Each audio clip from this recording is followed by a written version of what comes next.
আসসালামু আলাইকুম, আশা করি সবাই ভালো আছেন। ডিএসসি স্টুডিওতে সবাইকে স্বাগতম। আজকে আমি আপনাদের সাথে কথা বলবো ফটোগ্রাফি নিয়ে।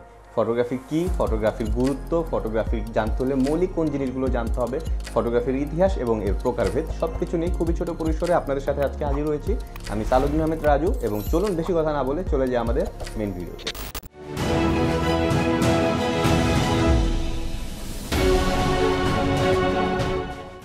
একদম সহজ ভাষায় যদি বলি, ফটোগ্রাফি শব্দটি এসেছে দুইটা শব্দ থেকে, ফটোজ এবং গ্রাফি। সো ফটোজ অর্থ হচ্ছে আলো এবং গ্রাফি অর্থ হচ্ছে অঙ্কন বা লেখা, অর্থাৎ আলো দ্বারা যা আঁকা বা লেখা হয় তাকেই ফটোগ্রাফি বলে বা আলোকচিত্র বলে। আরও সহজভাবে যদি বলি সেটাকে ছবি বলে। তো যে এই ছবিটা তুলছেন বা যে এই ফটোগ্রাফিটা করছেন তাকে আসলে সহজভাবেই ফটোগ্রাফার বলা হয় বা আলোকচিত্রকর বলা হয়। তবে আমরা কিন্তু সচরাচর এবং খুব সহজেই আসলে একজন ফটোগ্রাফারকে ক্যামেরাম্যান বলে ফেলি, বাট ক্যামেরাম্যান এবং ফটোগ্রাফার এই দুয়ের মাঝে বিশাল পার্থক্য রয়েছে, যেটা আমি এই কন্টেন্টের একদম শেষে বোঝানোর চেষ্টা করব। তবে তার আগে আমি আপনাদের সাথে শেয়ার করতে চাই, একজন ফটোগ্রাফার হতে হলে ফটোগ্রাফির মৌলিক কোন জিনিসগুলো আপনাদেরকে জানতে হবে। সো ফটোগ্রাফি ব্যাপারটা আসলে এমন একটা বিষয় যেখানে আসলে প্রতিনিয়ত আপনাকে কিছু না কিছু শিখতে হবে, এক্সপেরিয়েন্স করতে হবে, এক্সপেরিমেন্ট করতে হবে এবং এক্সিকিউট করতে হবে। সো শেখার শেষ নেই, সেটা যে কোনো সেক্টরে হোক না কেন। তবে ফটোগ্রাফির একদম মৌলিক যে জিনিসগুলো আপনারা না জানলেই নয়, সেই জিনিসগুলো নিয়েই আজকে আমি আপনাদের সাথে কথা বলবো, which is ISO, shutter speed, aperture, যেটা হচ্ছে ক্যামেরা অপারেট করতে হলে আপনাকে অবশ্যই জানতে হবে। সো আইএসও হচ্ছে আপনার যেই ক্যামেরার সেন্সর রয়েছে, সেই সেন্সরটা কতটুকু আলো সংগ্রহ করবে সেটা নির্ধারণ করবে। দেন শাটার স্পিড হচ্ছে আপনার ক্যামেরায় যে আলো প্রবেশ করছে সেই আলোটা ঠিক কতক্ষণ সময় ধরে প্রবেশ করবে সেটা নির্ধারণ করবে। আর অ্যাপারচার হচ্ছে আপনার লেন্সের মাধ্যমে যে আলোটা সেন্সরে প্রবেশ করছে সেই লেন্সের দরজাটা ঠিক কতটা বড় বা কতটা খোলা থাকবে বা বন্ধ থাকবে সেটা নির্ধারণ করবে, যার ফলে আলো কম বা বেশি প্রবেশ করবে। মূলত আলোকে কন্ট্রোল করার জন্যই কিন্তু আইএসও, শাটার স্পিড আর অ্যাপারচারগুলো কন্ট্রোল করা হয়ে থাকে ক্যামেরার মাধ্যমে। আর এই যে তিনটাকে একসাথে কন্ট্রোল করে যে ছবি তোলা হচ্ছে, এটাকে বলে এক্সপোজার ব্যালেন্স করা।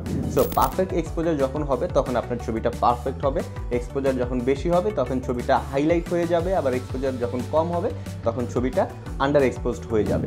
হ্যাঁ, আমি খুব সহজভাবেই হয়তো বেসিক ওয়েতে আপনাদের সাথে শেয়ার করছি, তবে আইএসও, শাটার স্পিড, অ্যাপারচার এই তিনটা নিয়ে সম্পূর্ণ আলাদা আলাদা আমার কন্টেন্ট রয়েছে। যদি আপনাদের কনফিউশন থাকে সেই কন্টেন্টটা কিন্তু আপনারা চাইলেই দেখে নিতে পারেন। তবে হ্যাঁ, এই তিনটে জিনিস জানলেই যে আপনি ভালো ছবি তুলতে পারবেন ব্যাপারটা এরকম না। এই তিনটে জিনিস জানলে আপনি ছবি তুলতে পারবেন, তবে ভালো ছবি তোলার জন্য কিন্তু অনেক সময়ের দরকার, অনেক স্কিলের দরকার, অনেক অধ্যাবসায়ের দরকার, অনেক শ্রমের দরকার।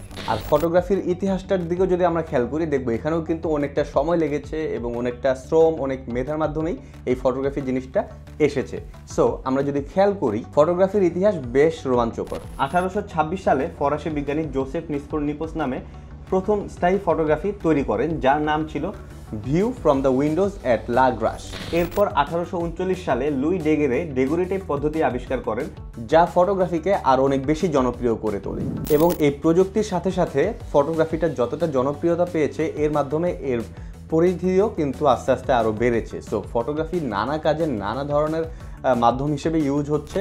বর্তমান সময়ে ফটোগ্রাফি কিন্তু খুবই জনপ্রিয় একটি মাধ্যম এবং এটা বিভিন্ন ক্ষেত্রে বিভিন্ন মাধ্যমে ইউজ হয়ে থাকে। আমরা যদি এই ফটোগ্রাফির প্রকারভেদ নিয়ে একটু আপনাদের সাথে শর্টকাটে শেয়ার করি, ফটোগ্রাফিকে আমরা নানা ভাগে ভাগ করতে পারি, যেমন portrait photography, landscape photography, wildlife photography, street photography, fashion photography, macro photography, event photography, sports photography, architectural photography, travel photography, food, astro photography, documentary, product, aerial, underwater, fine art, newborn, conceptual, micro photography, lifestyle photography, cultural photography, still life photography, abstract photography, war photography, fashion photography, environmental photography.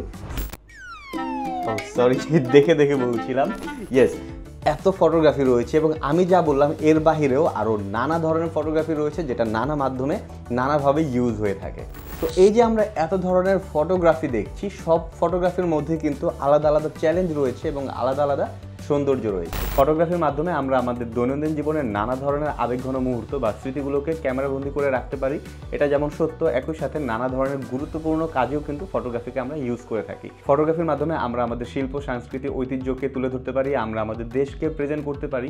একই সাথে ফটোগ্রাফির মাধ্যমে আমরা কিন্তু নানা ধরনের ব্যবসা বাণিজ্য, প্রমোশনাল কাজও ইউজ করে থাকি, নানা ধরনের প্রোডাক্ট বা তাদের বিজনেস সার্ভিসগুলোকেও আমরা প্রেজেন্ট করে থাকি এই ফটোগ্রাফির মাধ্যমে। এছাড়াও আমাদের বিভিন্ন ডকুমেন্ট হিসেবেও ফটোগ্রাফিগুলো কাজ করে। ফর এক্সাম্পল, আজ থেকে 50 বছর আগে কোনো একটা জায়গা আসলে কীরকম ছিল বা কোনো একটা ঐতিহ্য কীরকম ছিল সেই জিনিসটাকেও কিন্তু আমরা খুব সুন্দরভাবে ক্যামেরাবন্দি করে রাখতে পারি, সো দ্যাট 50 বছর পরেও যখন আমরা এই ছবিগুলো দেখবো সেটা একটা ইতিহাসের সাক্ষী হয়ে থাকবে। সো আমরা যদি একটু ভালোভাবে খেয়াল করে দেখবো ফটোগ্রাফিটা কিন্তু আমাদের লাইফের একটি পার্ট হয়ে গিয়েছে এবং নানা কাজেই কিন্তু আমরা এই ফটোগ্রাফিটাকে ইউজ করে থাকি। সমাজের বা দেশের শুধুমাত্র ভালো দিকগুলো যে আমরা ফটোগ্রাফির মাধ্যমে প্রেজেন্ট করতে পারি ব্যাপারটা এরকম না, আমরা কিন্তু নানা ধরনের খারাপ দিকগুলোকেও ফটোগ্রাফির মাধ্যমে প্রেজেন্ট করতে পারি, যার মাধ্যমে সেই সমস্যার সমাধান বা সংস্কার করা কিন্তু খুব সহজ হয়ে যায়। আর এই যে যত ধরনের কাজের কথা বললাম, এর পেছনে যেই লোকটি কাজ করে থাকে বা যে লোকগুলো কাজ করে থাকে তাদেরকে আসলে ফটোগ্রাফার বলে। শুধুমাত্র আইএসও, শাটার স্পিড, অ্যাপারচার জানলে যে ফটোগ্রাফার হয়ে যাবে ব্যাপারটা এরকম না।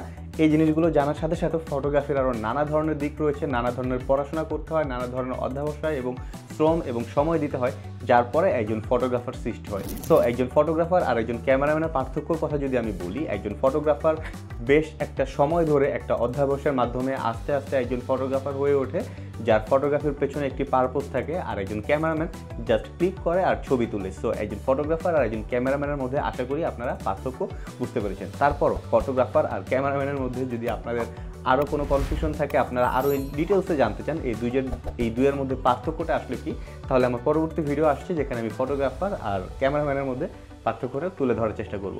সে পর্যন্ত সাথে থাকবেন, দেখা হচ্ছে পরবর্তী ভিডিওতে। আসসালামু আলাইকুম।